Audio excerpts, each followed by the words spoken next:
Kahit hiwalay na, mahal pa rin daw ni Derek Ramsey ang kanyang ex-girlfriend na si Angelica Panganiban.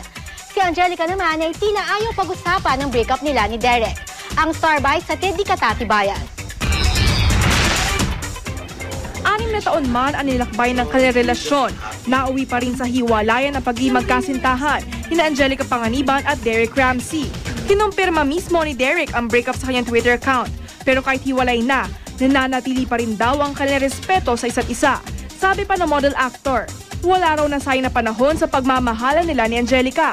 Kung siya rin lang daw ang masusunod, sana iba raw ang kinalabasan ng mga pangyayari. Pero ayaw niya raw na maging selfish. Sinabi pa niyang mahal niya pa rin si Angelica. Giit ni Derek, walang may kasalanan sa kanilang desisyong tuldukan na ang relasyon. Pinabulaanan niya rin ang lumabas na usap-usapang naliling si Angelica kay John Lloyd. Noong nakarang linggo, tinanong ng GMA News si Angelica tungkol sa kanilang relationship status ni Derek. Naging matipid ang kanyang sagot. I think everybody wants to know, Angelica, kamusta ka na? Okay naman ako. Okay na. Okay. Katatibayan, GMA News.